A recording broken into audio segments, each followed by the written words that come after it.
Mississippi, 1871. The ghost boy science can't explain. In 1871, the Finch family in Jennings adopted a silent child through the state orphan registry. The boy never spoke, never disobeyed, and never aged. After 2 years, they returned him, with no complaints, no injuries, no formal rejection paperwork, just a slip of paper that read, "No longer compatible." Decades later, a prison intake record listed a boy of identical appearance, an identical name, still 9 years old.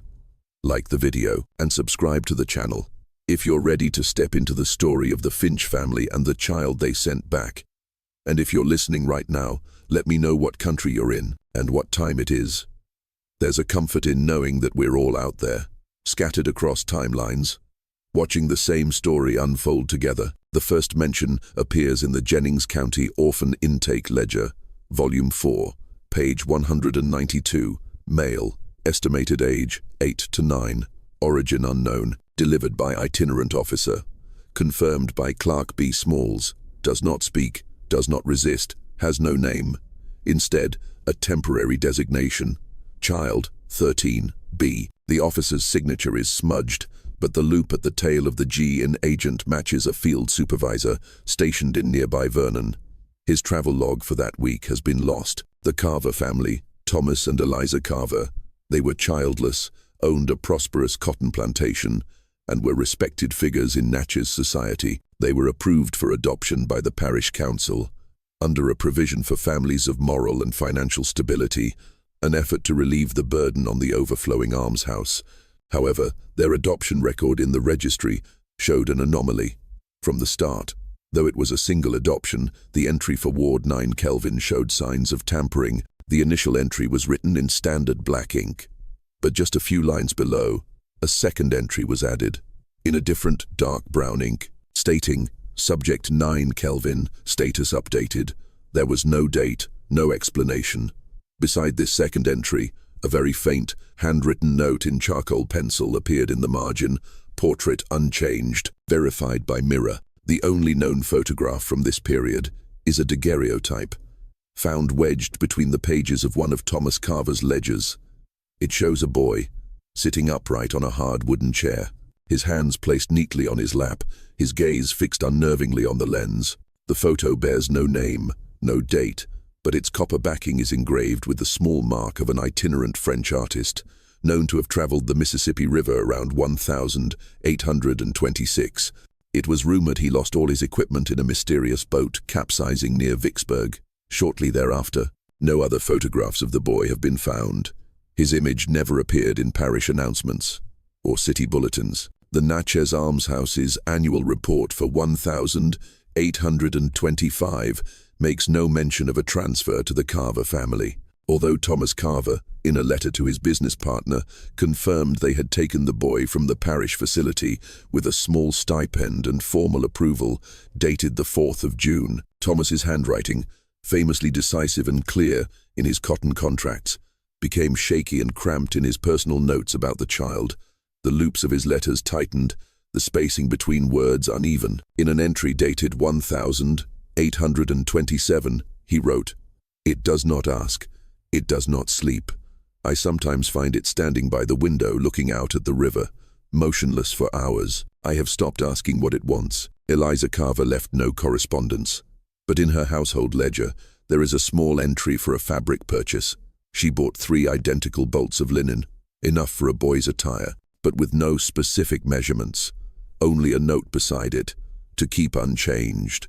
There are no records of illness, destruction, or complaints. No letters were sent to the parish council. On the 21st of September, 1828, the child was returned to the Natchez Almshouse. The return record lists the reason in a single phrase, "unsuitable." There was no precedent for this phrasing in Mississippi records before that time. The parish clerk, whose initials are on the document, later swore in a land inquiry that he had no memory of processing such a return, and that the handwriting, though similar to his, looked foreign, as if written by another hand guiding my own. The corresponding page in his personal journal was smudged by a water stain, rendering any details illegible. Immediately after the Carvers returned the child, a new file was created for the boy. That very day, this file was identical to the old one in every respect, the same child, the same age, but this time he was given a name, Ezra Cole. The paperwork states he was transferred to a church in Vicksburg, but no document proves this transfer ever occurred. At the bottom of the file page, a very faint, handwritten line, seemingly added later. It reads, "It was not sent.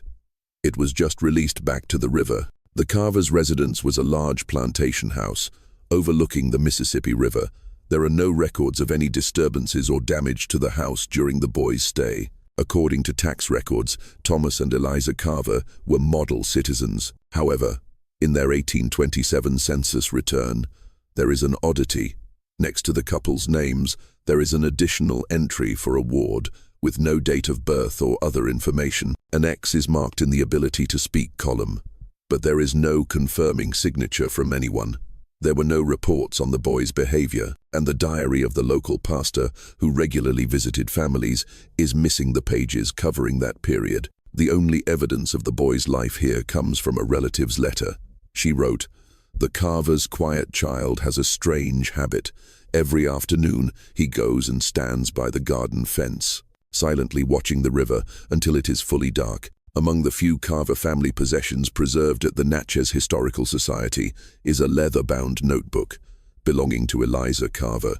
It was found in an old jewelry box, auctioned in 1855 after the mansion was abandoned. The notebook mostly contains notes on household management, recipes, and plantation expenses, but interspersed between notes on cotton prices and weather from May 1826 to August 1828 are 12 entries, written in a hurried hand, indirectly referring to the child. Eliza never names him, using only it or the presents. May 11, it is always awake before dawn, standing still in the dark parlor.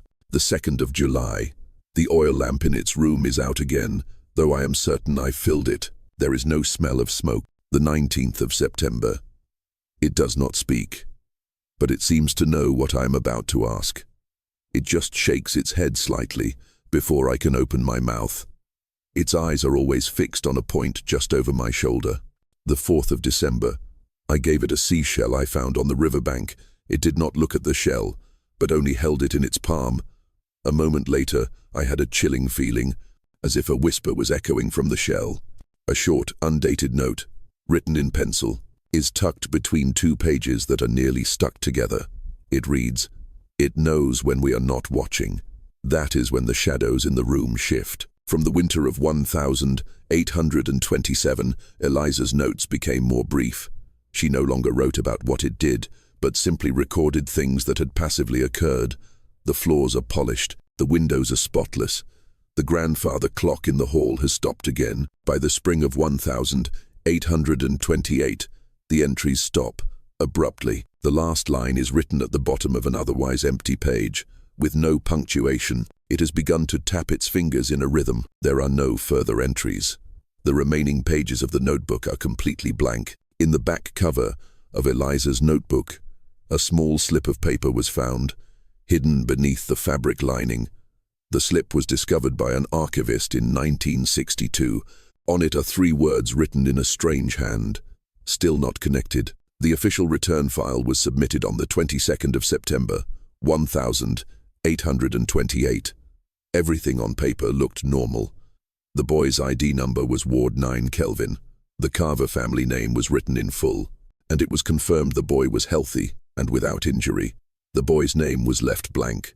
However, in the section for the reason for return, there was only a single word, written in pencil, "suitable." This word was very strange. It was not an official reason for returning an orphan according to the regulations of the time. The usual reasons were illness or bad behavior. Suitable was not on the list at all. The parish clerk, Mr. Samuel Price, recorded the case as normal in his work ledger, but he also used red ink to write a small annotation next to the word suitable. Incorrect wording. Need to ask the Carvers again. However, it seems no one ever asked them about this. The Carver family's return form has no signature at the bottom. Instead, a faint check mark, not in Clark Price's hand, is marked next to approved. Later, the main diocesan office in New Orleans sent a letter requesting that Natchez clarify the case. In his reply, Clark Price wrote, "The Carver family made no complaints. They described the child as quiet and not troublesome. Mr. Carver voluntarily requested the boy's return." Mrs. Carver offered no comment. The return was approved as it was conducted peacefully. It is noteworthy that in his letter, Clark Price never mentioned the word suitable. This suggests that the word may have been added to the form by someone later. Years later, when asked about the incident, Mr. Price swore that he did not remember ever writing or approving such a strange reason for return. His word was accepted, and no one investigated further. In 1895, the old records from Natchez were moved to the State Archive. In Ward 9 Kelvin's file, the word suitable had been crossed out by someone with a pencil. Instead, they wrote over it the words, "Reason unknown." A careful archivist discovered this and noted in the margin, "Red ink is still visible beneath the pencil marks. It seems someone deliberately changed it." In 1955, when historians used new technology to examine the form, they discovered that beneath the words "reason unknown," the impression of the original word "suitable" was still there. No other record in Mississippi throughout the 19th century used such a strange term. Researchers searched but could not find the word "suitable" used with this meaning in any legal or medical document of that era. On the back of the form, along a crease, there is a small line of text, written in a slanted hand with very faint ink. The handwriting does not resemble anyone else's. The line reads, "It does not grow, it only reflects." According to the file, after the Carvers returned him, the boy, now called Ezra Cole, was transferred to a new family in Vicksburg. This document was found in an old ledger from the Natchez almshouse. The receiving family was listed as George and Henrietta Lyles, Millers, residing at Lot 112, Riverfront Street. This is the first time the name Ezra Cole appears. The intake information section on the paperwork was left blank, suggesting this was an unusual transfer. The page also has a broken red wax seal, making the details unidentifiable. When historians checked the records in Vicksburg, they found no family named Lyles had ever lived there. There were no tax receipts, no land deeds, or any records of such a family. The ownership deed for Lot 112, the address listed on the transfer form, actually belonged to a widow named Anna Roosh.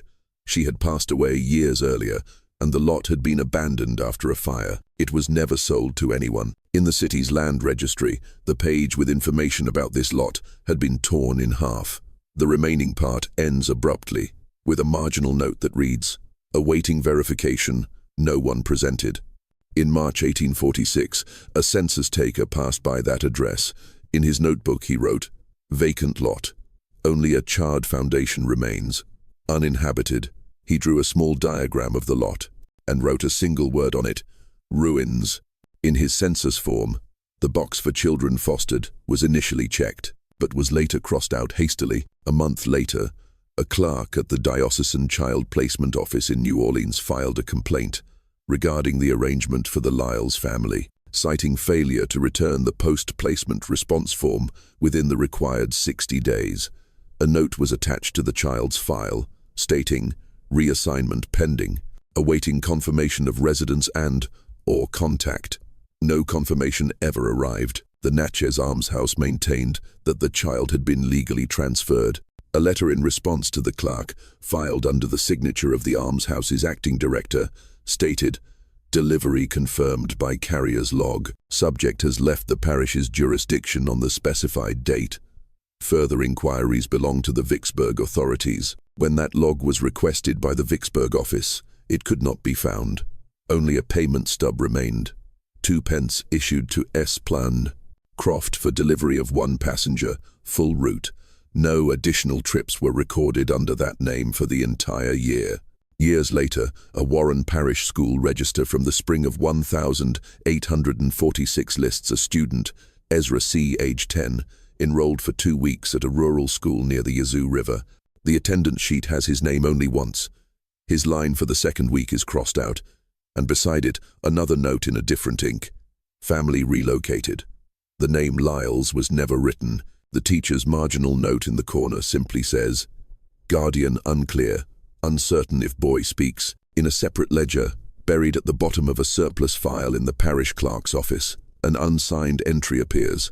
In a section for invalidated land claims, it lists the Lyles lot, followed by a final entry, reclaimed by absence. The daguerreotype was discovered in 1958. During an inventory of parish records transferred from the Natchez Archives to the newly established Mississippi Department of Archives and History.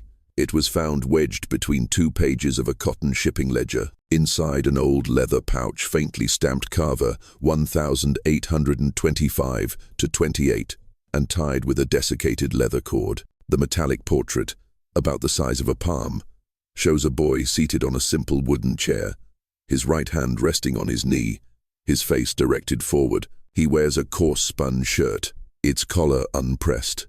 There is no name, no date, no artist's mark on the front. On the copper back, under raking light, faint scratches of handwriting were revealed. A clerk's note in pencil reads, "Ward, 9 Kelvin or Ezra C., followed by a question mark etched with a different, sharp tool. Below that, a second hand in faded India ink wrote, "Photo from Carver House." No notation. The photographer's identity remained a mystery, until the wooden chair in the photo with a distinctive crack on its left leg was identified.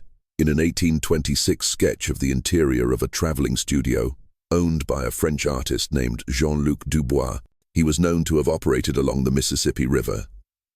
Before his boat and all his equipment were reported missing in a flash flood near Port Gibson, Dubois' records, if any existed, were also swept away by the river. When the daguerreotype was examined as part of a conservation initiative in 1965, an anomaly was noted. The polished silver surface showed no signs of tarnish, no scratches, or the chemical erosion typical of plates from that era. Even the edges of the copper plate, usually the first place to oxidize, were still bright. When exposed to cleaning solutions, the image was unaffected. X-ray analysis, conducted at Tulane University's metallurgy lab in 1968, found no signs of decay. Despite the plate having existed for over a century in Mississippi's humid climate, the physical report, filed under reference number M1825, included a passage, "The metallic surface shows no measurable degradation. The silver-mercury amalgam remains stable. There are no signs of galvanic corrosion or environmental impact. The crystalline structure of the image remains as it was upon creation." The analyst attached a handwritten note to the report. "The physical nature of this image is impossible. It does not decay." What puzzled archivists more than the perfect preservation was the image itself. When viewed under a microscope, the lines of the boy's face were impossibly sharp. The tightly pressed lips, a tiny mole beneath his left eye, a stray lock of hair across his forehead. His eyes, wide and direct, seemed to have an unusual depth, as if they were etched into the metal rather than an image captured by light. A lab assistant claimed that when he held the plate, he felt it grow slightly warm and emit a very faint, almost inaudible hum. He did not include this observation in his official report. A comparison was made with a second daguerreotype, the one attached to the 1845 Natchez prison record. The boy in both images was identical, the same seated posture, the same vacant stare, the same stray lock of hair on his forehead, but the second photograph, taken 20 years later, showed no signs of maturation. The collar was just as tight, the crease on the sleeve was in the same position. When both metal plates were placed side by side under a strong light, the original plate seemed to vibrate, slightly. The second one did not. The lab technician conducted an acid corrosion test. The second plate corroded as expected. The original plate was unharmed.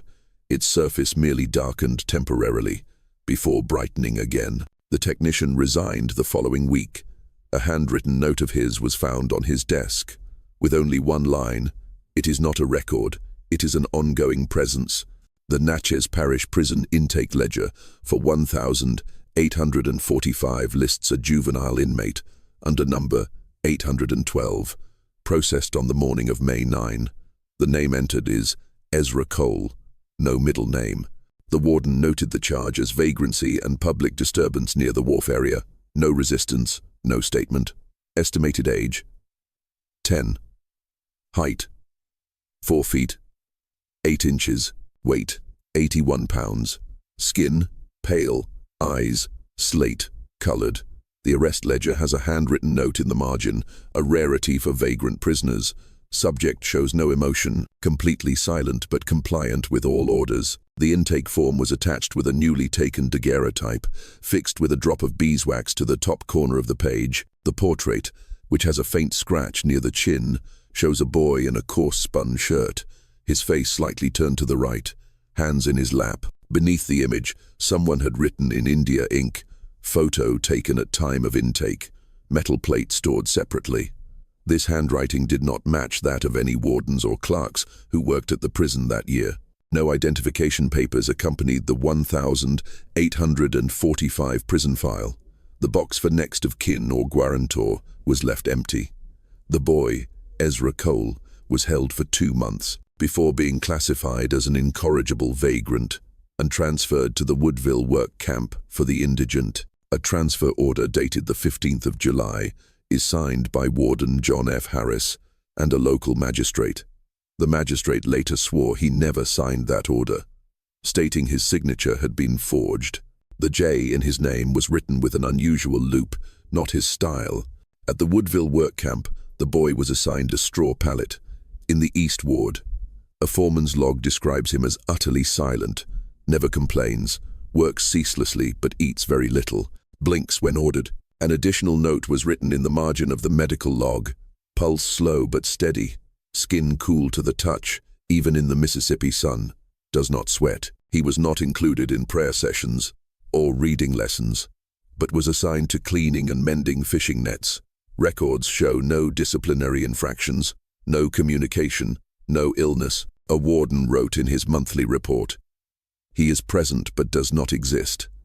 If not for his shadow on the ground, one might think he wasn't there." In November 1847, his name was struck from the work camp's registry. There was no report of escape, no release papers, no transfer order. In place of a final status entry was a large X, drawn in red beeswax. The only annotation, written in a shaky hand, reads, "File sealed, photograph retained." That daguerreotype remained in the file until 1968. When the State Archives conducted an inventory, an archivist noted that the metal image was untarnished. The accompanying paper had no mildew. The beeswax was still soft. When compared again to the photo from the Carver era, there was not a single difference. On the back of the 1,845 prison intake form, impressed so faintly it was almost imperceptible to the touch, were 4 words created not by ink but by pressure from some hard object. They read, "Existence confirmed, not life." The prisoner was recorded only under a number, 812. No last name, no origin, no other conviction records attached. His first record at the Woodville work camp, dated the 16th of July, 1845, notes his arrival from the Natchez prison. His age is listed as approximately 10. The entry describes him as mute, with passive behavior, and no history of trouble. The photograph attached to the file, kept in a small wooden frame on the warden's desk, showed a child sitting upright with a vacant stare, an image not uncommon in institutions for the poor at the time, except for one detail. The crease on his shirt collar perfectly matched the crease in the daguerreotype, taken 20 years earlier at the Carver mansion. The daily work log from the East Ward shows the boy never did anything on his own, without being ordered. The foreman changed with the seasons, but through entries written in 4 different hands, the description of him remained constant. No complaints, no noises, no sounds of any kind. A night shift foreman noted in his personal log, "It taps its fingers on the window frame when the fog comes up from the river. The rhythm is slow and steady." Another note, dated August 1846, reads, "It always stands still whenever the church bell in Natchez strikes 3 a.m. Its eyes are fixed on the river."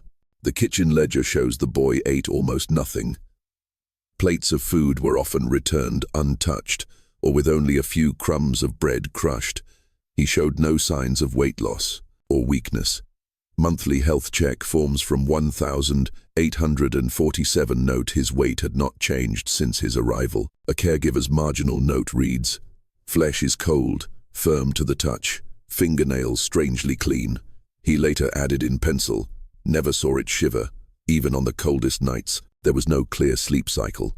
Despite numerous suggestions to transfer him to another facility, his status remained unchanged for over 2 years. Visiting ministers refused to work with him on the grounds of no soul to be saved.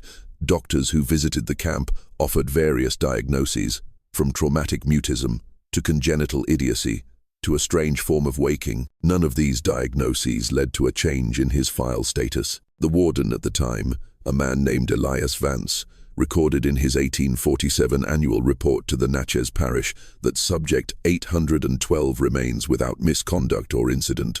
Still no next of kin. File reviewed monthly.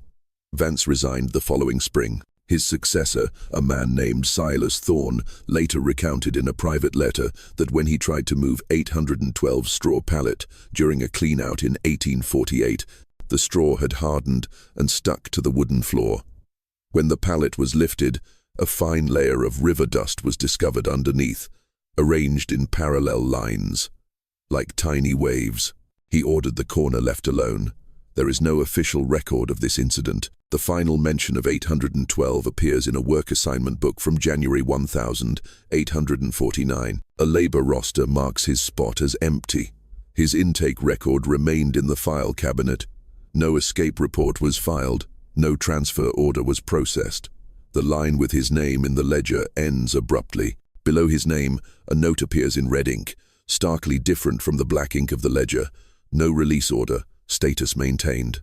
When the records were centralized for archival in 1968, the Woodville Work Camp folder was missing the intake record for 812. Instead, archivists found an old brown envelope marked "Anonymous, Inactive." Inside was only a blank card. At the top of the card, impressed very lightly into the paper, as if written with a pen long ago, were 3 phrases: "Arrived, not departed, still under review." The Mississippi Office of History initiated a project in 1935 to identify irregular or incomplete parish and prison records using new methods, including chemical analysis of paper and ink. The file related to the boy was pulled due to its unexplained surname changes and the existence of the undamaged daguerreotypes.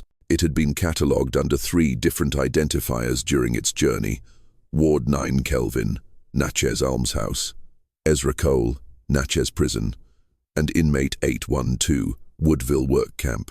These records had been consolidated in 1910 into a single file, but each page had inconsistencies in dates, ink types, and writing styles. The document analyst, Mr. Julian Blackwood, an expert in 19th century paper, was tasked with examining the handwriting samples for signs of forgery. His report, dated the 12th of October, 1935, began with a cautious observation: the documentation lacks consistency. However, it is the marginalia, the seemingly informal additions, that are most troubling. On the return form from the Carver House, dated the 21st of September, 1828, Blackwood identified 5 different handwriting styles. None showed a natural flow or rhythm. He noted, "Some of the scripts appear to mimic the style of clerks of the era, yet they lack the natural pressure fluctuations of a human hand." The note next to the reason for return, "unsuitable," seemed to imitate the florid script of Clerk Samuel Price. But when compared to other documents he had signed, the ink pressure was inverted, heavier at the end of the strokes instead of the beginning. Another note at the bottom of the page, written in an angular script almost carved into the paper, read, "Noted, no life." Blackwood circled this line and wrote beside it, "Neither handwriting nor print, something mechanically produced, but without a source." Comparative documents from the Natchez Almshouse, kept in the same storage box, included signatures of clerks and ministers from the 1822nd. Every signature had been authenticated in 1888 during a parish land dispute. None of the verified signatures matched any of the notes in Ward 9 Kelvin's file. Not the delivery agents, not the administrators, not even the initials matched. Blackwood's note in the margin of his fourth report page reads, "If this is human writing, then these people wrote only once in the history of this county." Chemical tests revealed further anomalies. The ink used in the marginalia did not react to standard reagents. Oak gall ink, common in the South at the time, typically turns black when exposed to acid. These ink samples fizzed slightly and left a greenish residue. The archivist supervising the analysis recorded, "The ink of the annotations appears to have stained the paper fibers themselves, whereas the ink of the main text rests only on the surface." When Blackwood tried to trace the individuals named in the files, clerks, wardens, caregivers, he discovered a chaos. Names like Samuel Price or Elias Vance existed in other records, but their signatures in the boy's file did not match. Other names, like George Lyles, did not exist at all in any other state documents. John F. Harris, the Natchez prison warden who supposedly signed the 1,845 transfer order, had actually died of yellow fever in 1844, a year before he was alleged to have signed the document. Blackwood's final note, found clipped to the back cover of the analysis report, consisted of just 3 lines in his own sharp script, underlined twice. No records match, no writing repeats. Only the image is constant, and it does not write itself. The original adoption document, filed on the 4th of June, 1825, was one of the few documents processed that summer at the Natchez Parish Almshouse. It bore the usual elements: a child's code number, the parish reception stamp, the guardian's name, and the clerk's signature. That signature belonged to Samuel Price, a man who had diligently held the position for nearly 20 years. His signature, S. Price, appeared in black oak gall ink, clear and coherent. The paper used was rough sheepskin parchment, a common type in the southern colonies at the time, with no watermark. This entry was filed in the Parish Registry, Volume 2, page 47. The page lists the child only as male, origin unknown, quiet disposition, assigned to the Carver residence, under guardianship order number 14. An attached note in red ink reads, "Family suitability verified. Child's condition accepted." A few lines below, a final clerk's comment states, "Family had no further requests." This phrase, which was not standard parlance, was circled in pencil by an investigator during an 1898 review of parish land records. That review was conducted following allegations of document forgery in church land transactions. As part of the investigation, former clerks were summoned to authenticate their signatures. Price, by then elderly and living in seclusion in a small house on the outskirts of Natchez, submitted a sworn affidavit on May 11, 1898, in which he asserted, "I do not recall processing any case involving the Carvers. I never assigned a child to them. If my name appears on that document, it was not signed by my hand." Investigators compared his handwriting against baptismal certificates, slave sale contracts, and parish land records from the same period. His florid S, the firm period after his initial, and the crossbar on his P were all consistent across 54 of 54 samples examined. The signature on the Carver record was identical in every respect. The same slant, the same ink pressure. Price was shown a photographic copy of the record page. According to the investigating aid's notes, he stared at the signature for nearly 5 minutes, before saying softly, "I do not remember that family, but this is indeed my hand." When pressed on whether he could have forgotten the child, he replied, "This is not forgetting. This is an emptiness. I have processed thousands of records. This paper was never on my desk. I can feel a record when it passes through my hands. It has the weight of a soul." His affidavit was stamped and filed under the code Objection 04. The Carver file was not pulled from the archives. Instead, a note was added to the back cover of the registry. Signature authenticated. Memory questioned. The note was signed by an apprentice clerk, whose daughter would later disappear mysteriously near the Mississippi riverbank in 1905. No modifications were made to the original adoption record. It remained in the ledger, perfectly intact. Between the pages, one can still see faint impressions, where a pen nib had pressed down for too long, not forming letters, just repeated points of pressure. as if the hand that signed it was actually trying to sign something else, something deeper beneath the page. In August 1902, the old Natchez City Hall began to be demolished, to make way for a new structure. During the foundation digging, workers broke through an old brick fireplace, unused since after the Civil War. Inside the chimney, wedged tightly between soot and broken bricks, was a small tin box.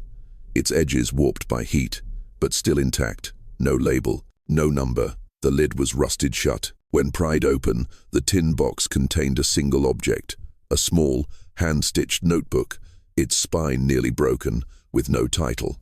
The notebook had only 4 vellum pages. The first 3 were blank, with only yellowed stains from moisture. The 4th page contained a single, central, unadorned entry. Subject, male, juvenile Caldwell. The line was written in a stiff, block-letter script. With no date or code number, the handwriting was even, emotionless, more like it was produced by a machine than a human hand. Below that line, under the heading Status, was only one phrase: suitability suspended. No signature, no other entries. The notebook was taken to the office of the mayor of Natchez for identification. He noted it in the city log, but marked it as extra-jurisdictional, a term for items that did not appear in any official record. In a private note, he commented, "Format unrecognized, not a valid document, not of parish origin." He did not destroy the notebook, however. Instead, it was placed back in its box and stored in the vault of the new city hall. Under relics, old fireplace. 10 years later, a historian studying the 1,828 Natchez almshouse registries discovered an anomaly. The standard ledger ended on page 98, but the binding contained 99 pages. The final page was blank, except for a faint ink bleed-through from the back. This ink formed the faint impressions of a rectangle, suggesting the page had once been pressed against a hard object for a long time. The historian's marginal note reads, "Final page does not match. Different paper stock." When the Carver file was pulled for re-examination, a black soot smudge was found on the lower left corner. The stain was inconsistent with the general condition of the other documents. Chemical analysis in 1942 confirmed the presence of oak wood ash residue, the same type of wood used to build the old city hall. A letter found in the 1902 construction company's archives included a handwritten complaint from one of the demolition workers. "Nobody told us there was an iron box in the chimney. Had to break the bricks to get it out. Didn't feel like metal. It was soft like wet leather, smelled of river mud inside, not old paper." The site foreman dismissed the complaint. The object was logged, boxed, and never mentioned again. There is no record of who placed the notebook in the chimney. There is no way to explain how it could have been sealed inside a solid brick structure, but someone wrote that entry. And someone, perhaps long before the city hall was even built, decided that suitability could be suspended, but never terminated. This account was never published. It lay in a sealed file in the diocesan archives until 1982, when a flood damaged the archival codes and it was accidentally brought out during a damage inventory. It was labeled only, "Warden E. Vance's Account of Inmate 812. The account is 4 pages long, handwritten but unsigned. Elias Vance had been the warden at the Woodville work camp for nearly a decade. He resigned abruptly in 1848 and lived in seclusion until his death. This account was found among his personal papers, written years later from an infirmary in New Orleans, where he was being treated for a tremor of the hands and nightly terrors. In his account, Vance describes in detail a prisoner transferred in on the 16th of July, 1845. The intake form listed no parents, but was attached with a daguerreotype that was unnervingly pristine and showed no signs of corrosion. The boy was described as around 10 years of age, silent, with no oppositional behavior.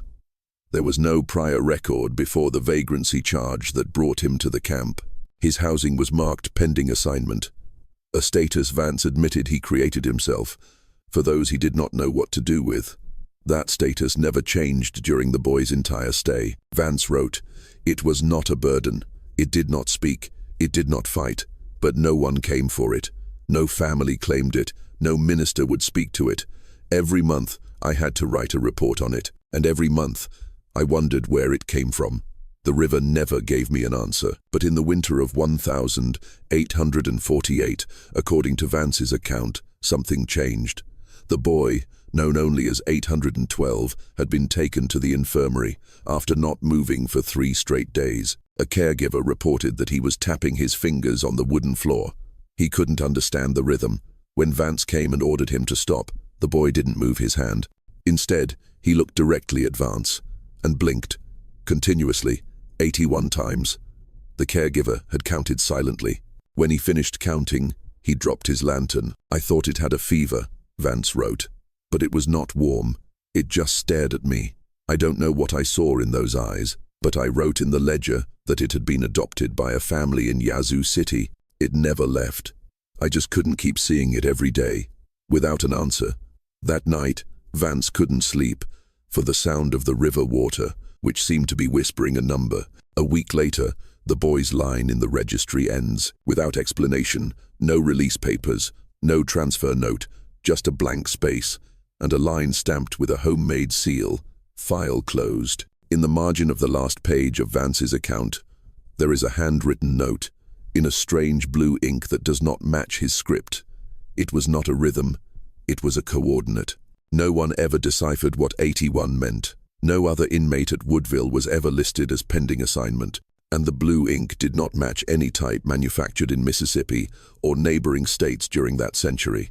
The administrative language of 19th century charitable institutions was often exclusionary and simplistic. Terms like deaf, mute, dullard, or indigent were used to categorize and contain, rather than to understand. Yet, none of these categories truly fit the boy returned by the Carver family. In his return file, dated the 22nd of September, 1828, the supervising minister had marked all 3 standard items: intellectual capacity, moral disposition, and future prognosis. With the same symbol, a simple horizontal line, a dash typically meant information was unavailable. Less common was its repetition across 3 different documents from the Carvers, the Natchez prison, and the Woodville work camp, each written by a different hand, but bearing the identical mark. In the Natchez almshouse registry for 1829, the boy appears again. In a special list titled Pending Cases, 12 names were listed. 11 were eventually adopted or died. Only Ward 9 Kelvin remained. His file was stamped annually with a note, "Re-evaluation requested," but no evaluation was ever performed. A handwritten note in the margin of the 1831 list reads, "Still on the books, still pending, still not speaking." The absence of any observable expression, no sadness, no anger, even his silence was not defiant, placed him outside all systems of classification. He was not helped, not because he was a difficult case, but because no process was designed to handle a case like his. In 1850, with changes in state pauper laws, a medical board reviewed old records. The boy's case was placed in a provisional category, stagnant subject, status undetermined. In his report, one board member, Dr. Alistair Finch, a coincidental surname, wrote, "The subject does not respond to sound but is not deaf, does not resist but cannot be instructed. Heart rate does not change when startled. This condition is neither illness nor willfulness. He is not empty, he is not static, he is simply out of sync." The last line of his report was crossed out in ink, but beneath it, one could still faintly read, "It taps its fingers to the flow." When Mississippi passed the Pauper and Vagrant Act of 1855, hundreds of cases were processed or closed. Ward 9 Kelvin's file was marked, "Reviewed, no action required." By that point, he had not spoken, shown emotion, or taken any recordable action for nearly 30 years. Yet he persisted in the system. An addendum to that act added a strange clause. Subjects who exhibit neither development nor decay, with no discernible illness, shall be maintained on the books until a marked change justifies reclassification. It was a clause that seemed written for only one person. It was removed in the next version of the law. When historians from the University of Mississippi tried to find the boy's final record in 1948, they found a folder with only 2 stamps, unclassifiable and no Examination required. Inside, the only text was a note from an unknown doctor, scrawled in the paper's crease. Still exists, but we cannot say how. The historian who found this folder was originally searching for cadastral maps from the 1852nd. The Natchez archives had been devastated by a major Mississippi River flood decades earlier, and many documents had been hastily boxed and forgotten. Box 38 Ampere had no list of contents. Inside was a transfer envelope, marked with a standard, "No one recognized." Mississippi Parish Recirculation Protocol. The paper was not yellowed, the ink not smudged. Though it was pulled from a stack of mildewed files, it had no seal, no signature. Just a date, the 17th of November, 1912. And a name, Carver. It was not the boy's name, it was the name of the first family. The words Carver, return subject, were written in block capitals at the top, followed by the phrase, suitability unresolved. There was no date of birth, no code number. Where the recipient's address should have been, the form simply read, "Return to the flow." The script was not handwriting, but block print, stiff and inconsistent with any other document from the era. More alarming than the form's content was the authentication seal, stamped at the bottom. Every parish transfer document required final approval from an auxiliary bishop. The seal read, "Approved. Bishop A.D. Dubois, Diocese of Mississippi."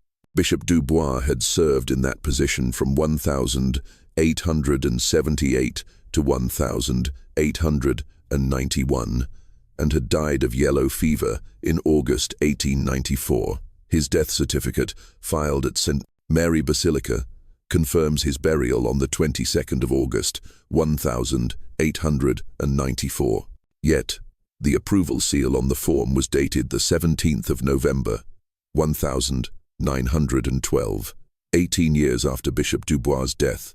The ink used, when tested decades later, was found to contain high concentrations of lampblack and a binder made from fish scales, a common ink recipe in Louisiana that had fallen out of use by the 1862nd. No later diocesan seals bear traces of this ink. An internal note attached to the form by a bewildered pastor in 1949 asked whether the record should be destroyed or sent to Rome for review. There is no record of a reply. The only note on the back of the document is a single line in pencil: "If it returns, start over. Do not let it complete the loop." The phrase, "complete the loop," does not appear in any canonical documents of the period. When the historian who found the document tried to photograph it in 1965, his camera failed. The flash went off, but the film was completely transparent. The Photo Lab's report noted a strange comment: "Exposure failure.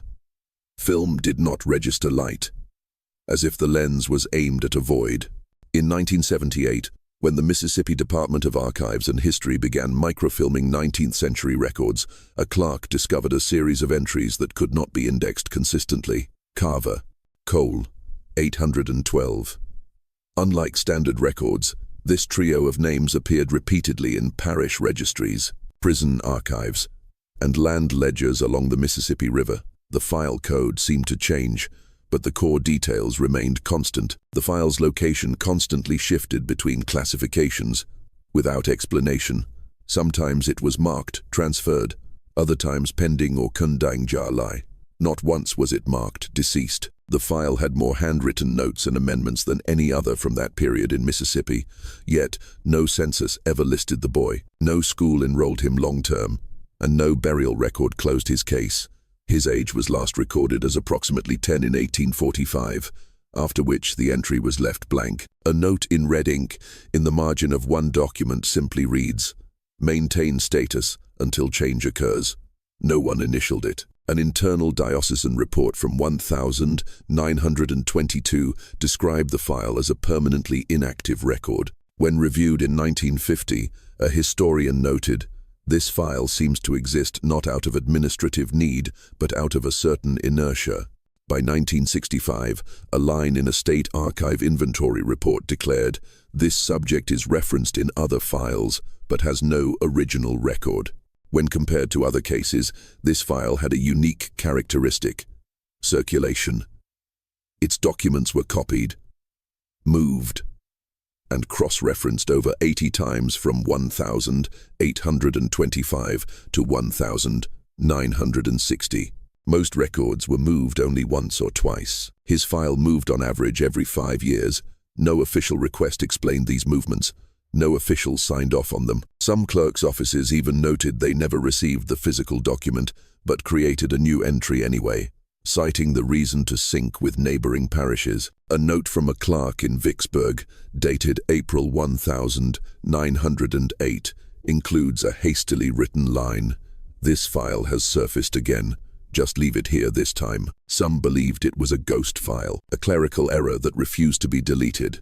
Others suggested a clerk had used the number as a placeholder for unidentified cases. But when a local historian cross-referenced the Carver coal file with work camp registries from 1,845 to 1,849, he found more than just names.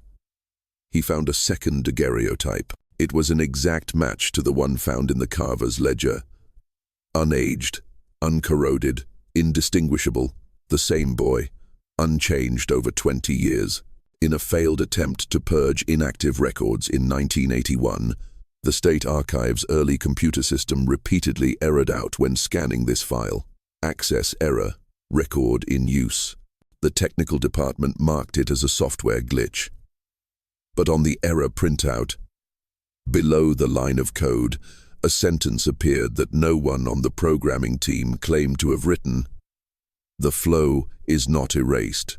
It is being rerouted." The last physical folder, believed to be his, arrived mysteriously in an unlabeled crate of records from a demolished church in Port Gibson in 1985. It had no number, only a black silk ribbon tied around it.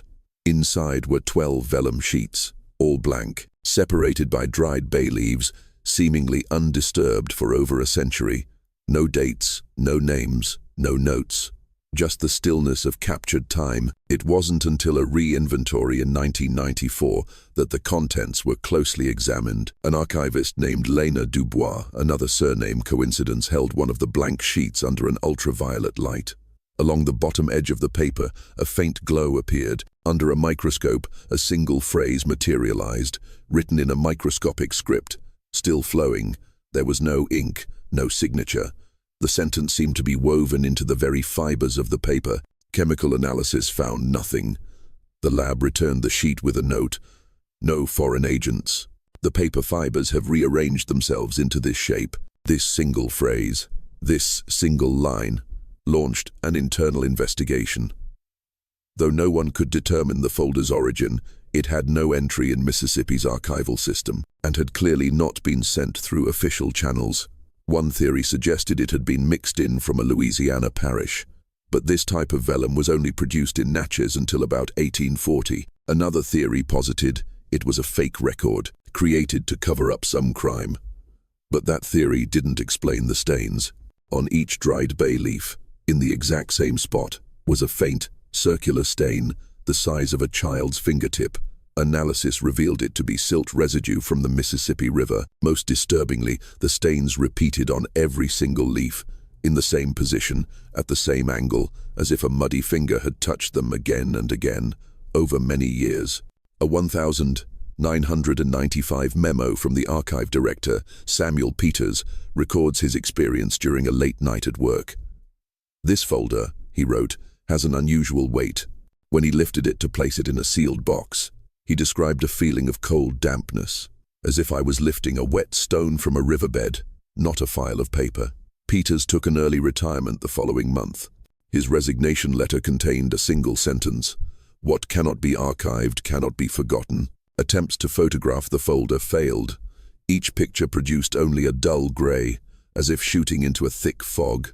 When scanned in 2003, the digital scanner crashed. It repeatedly errored, displaying on the screen a repeating line of text: "Awaiting flow, awaiting flow, awaiting flow." No error code was logged to explain this message. That folder now sits in a sealed tin box, stored in the deepest vault of the archives. Opening the box requires permission from the current bishop and a historian appointed by the Mississippi River Historical Society. On the lid of the tin, etched by an unsteady hand below the state seal, is a phrase that has never appeared in any document before. It reads, "Do not drain the river." It is still being told. It was adopted, returned, named, incarcerated, and forgotten. Yet nowhere in the archives of Mississippi is there a record of it dying. Its file never closed, its age never changed, and in an old chimney in Natchez, a buried notebook still holds the name of the first family that touched it. What was it? A child left by the river, a failure of the administrative system, or something created by that very system, fed by paper, circulated by mortal hands, and remembered only by mud stains that never dry? This is not a ghost story. This is the story of a system that forgot how to forget, and a boy it should never have processed. Like the video, and subscribe for more stories that history has tried to bury.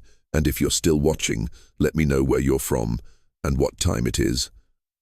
There's a comfort in knowing we're not alone.